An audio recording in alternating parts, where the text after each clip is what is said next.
Welcome to the class of New Life Kids. Bienvenidos a la clase de los niños de la Iglesia Nueva Vida.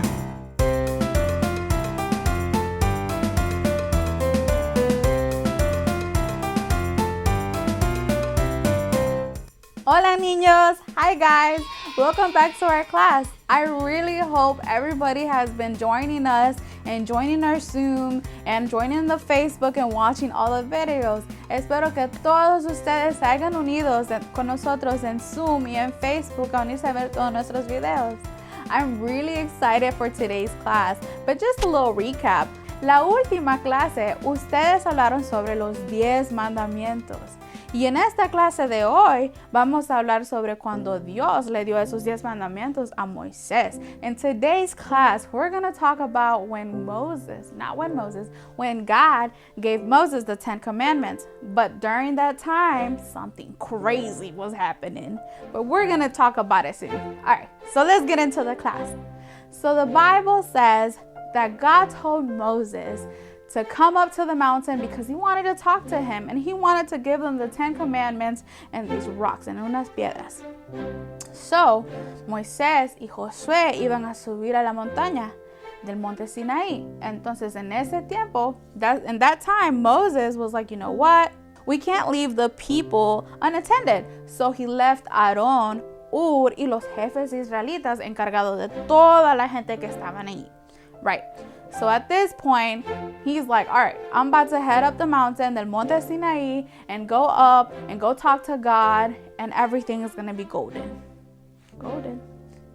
After getting everything situated con Aarón, Ur y los jefes israelitas, Josué y Moisés empezaron a subir el Monte Sinaí. Allí en la parte más alta, Dios se manifestó todo su poder.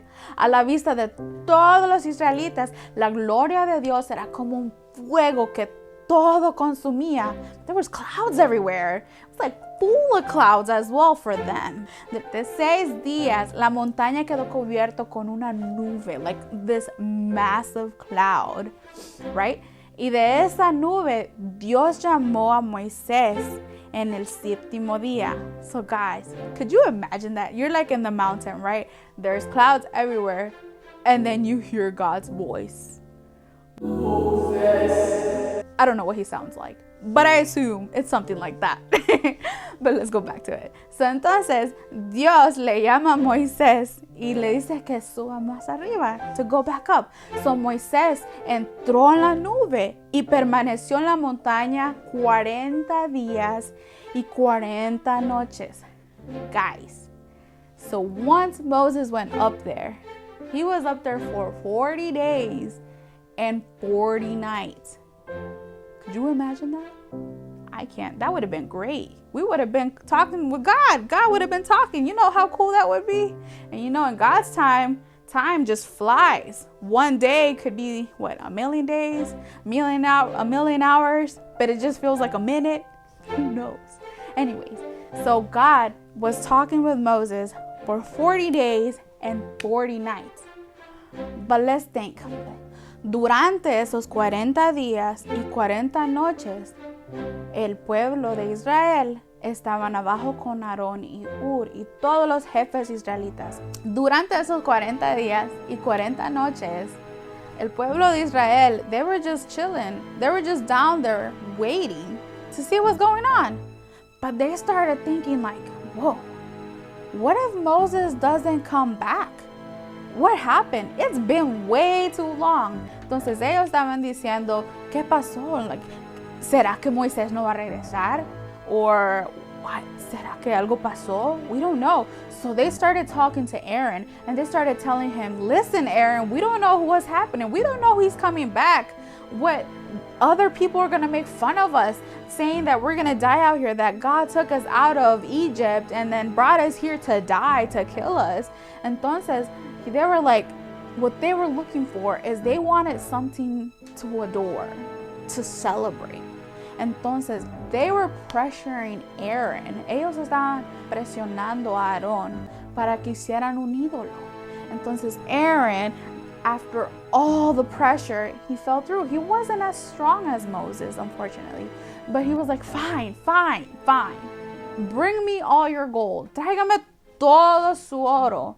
And bring it to me right here and I'll melt it. And so that's what they did. All of them, as soon as he did that and said that, they all came rushing in. They brought in all their jewelry, their necklaces, all their gold, and brought it in, and he melted them. And then he started forming it. And he formed it into a particular shape. He made it into a little bull. Él lo hizo en un becerro o un toro. Lo hizo lleno de oro, and he put it up. And then he put it up and made a little altar for it. And then he said, okay, so this is your God. And you know what? Tomorrow, we're going to celebrate and put a party here. And all the people were happy. They were like, finally, this is what we needed. And they started celebrating that idol like if it was their God. You know, that's not a good thing. Remember the 10 Commandments? And so that's not a good thing. Entonces, al día siguiente, todos se levantaron muy temprano y ofrecieron al altar sacrificios y ofrendas para pedir perdón a Dios. Después de comer, and then after all their drinking, they started to dance. They started to dance all around there and then basically adore this idol. And that's not a good thing. That's not a good thing at all. And so during this, all this is happening, God tells Moses, you gotta hurry up. Dios le dice a Moisés, tienes que apresurarte, tienes que bajar. Look at these people. Look at your people. At this point, he's calling them his people. He said, look at your people and what they're doing. They've made an idol and they're adoring it, calling it God like if it was me. But no, that's not me. They're idolizing this toro, this bull. Entonces, God is mad. God is furious. But at that moment, Moses is begging him, please, God, please don't kill them. Please forgive them. Please. Entonces, God was like, estoy tan enojado que voy a destruirlos a todos. No trates de detenerme. He was even telling him, don't even try stopping me, because he wants to kill them all. And then so Moses was actually able to calm him down and be like, okay, you know what? I'll go down. I'll go talk to him, but please don't destroy him. Please don't let other people laugh at us. Don't kill them out here in the mountain, please. After Moses was able to calm God a little bit down and convince him not to kill these people, he was able to go back down the mountain. And so he joined Josué, and they started walking back down the mountain. They're walking and getting closer, se están acercando más al pueblo, y empiezan a escuchar ruidos. At this point, they start hearing things.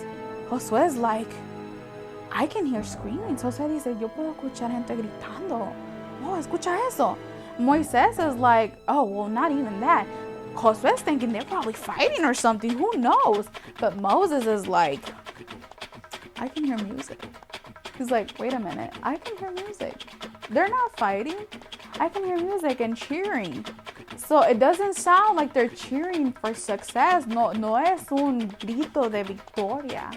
Es otra cosa. Entonces, when he gets down there and he sees the becerro de oro, cuando él llega abajo y él ve el becerro de oro, oh my God, he was livid.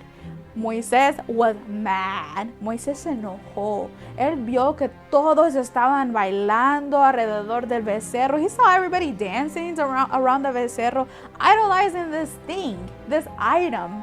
That's nothing. It's not God. Entonces, at that very moment, what he did is he grabbed the 10 commandments he was holding in his hands and he threw them down and broke them. Right after that, él fue y echó el toro al fuego, lo molió hasta hacerlo polvo y lo mezcló. This is the funny part, guys. This is the funny part to me. Y lo mezcló el polvo con el agua. So he went down, after he destroyed the 10 commandments, he went down and grabbed this golden bull and then he destroyed it until he made it dust. And after that, he put it in their drinking water. Él lo puso en el agua. And he grabbed that water and told all of them, drink it. después de mezclarlo en el agua, él le dijo a todos, tómenlo, ahora tómenselo, drink it. And that's what they did. After that, they drank it. And then at this moment, Aaron was like, I'm sorry. I'm really sorry. Like, I tried, but they were begging me and they were like trying so hard. They pressured me until I fell for it, until I finally gave in. And at that moment, Moses just noticed that, you know, as hard as they try, as hard as they see all the miracles, de tanto que ven todos los milagros de Dios, que ven cómo Dios sigue con ellos todos los días, aún así, ellos a veces desean hacer el mal. So at that moment, así se puso en la entrada del campamento y les dijo, los que estén parte de Dios de Israel, vengan conmigo. Y todos de la tribu de Leví se unieron a Moisés. So at that moment, he called out at the front of the camp, and he told them, everybody who is with God, come with me here. And all of the tribe of Levi came up and got together with Moses. Y en ese momento, Moisés le dijo, ahora todos ustedes que están aquí, agarren sus espadas and go kill your brothers and sisters. And that's what they did. So, come the next day, Moisés le dice a todos, ustedes han cometido un pecado terrible. Por eso voy a subir a la montaña para hablar con Dios, a ver si los perdona. So at this moment, Moses is telling them, you guys messed up.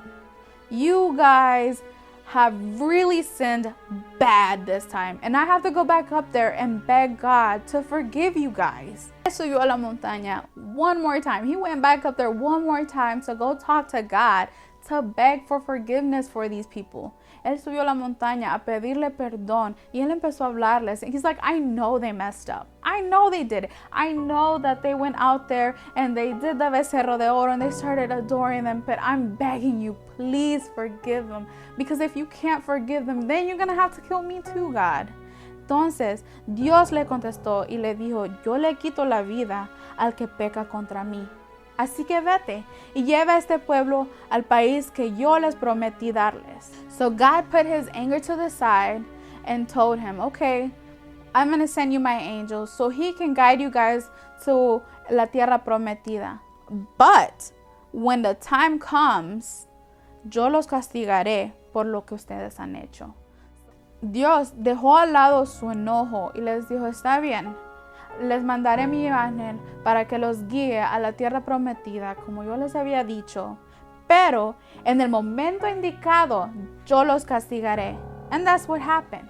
Y por haber adorado al toro que él hizo a Aarón, Dios les mandó una terrible enfermedad. God sent them a terrible, terrible sickness. So God told Moses, okay, bring me 2 rocks again. And I will write down the 10 commandments once again from the time you broke them on the last time. So he told them, go back up to the mountain. And this time, I don't want anybody there. Yo no quiero que lleves a nadie. I don't want to see a sheep, none of that. It's just you. I want you to come up here and then I'm going to write them up for you and give them back down for you. And guys, that's where the class ends for today. So I'm very happy you guys stuck around and I really hope you guys are paying attention. So if you didn't realize, I haven't gave you the word of the day because I'm about to give it to you right now. Espero que todos tengan sus papelitos y sus pencils para poder escribir la palabra del día. Today's word of the day. Today's word of the day is oro. Today's word of the day is gold. Oro, gold. Remember it. Oro, gold. Stay golden. Alright guys, I really hope you enjoyed today's class y espero verlos de nuevo. Bye!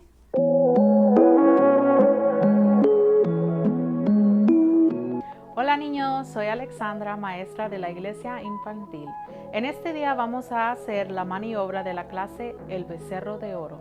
Hi kids, my name is Alexandra and today we are going to go over today's craft for today's class. Usando el paquete de la maniobra que puedes recoger el domingo en el servicio, busca lo siguiente: un plato de papel, 2 ganchos de ropa, pegamento, tijeras y el papel de la maniobra. Okay, so for this part, you can ask a parent for help to cut out the head and to cut out the text.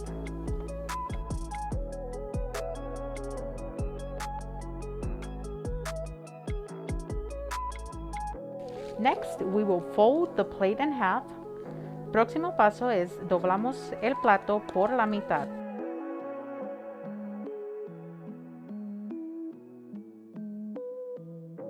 Usando el pegamento, vamos a pegar la cabeza al plato.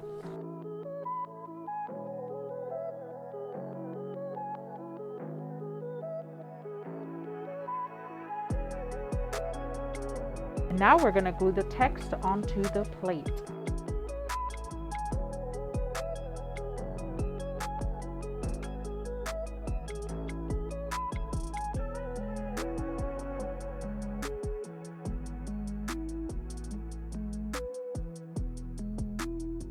Y el último paso, vamos a usar los ganchos de ropa para hacer los pies de nuestro becerro de oro.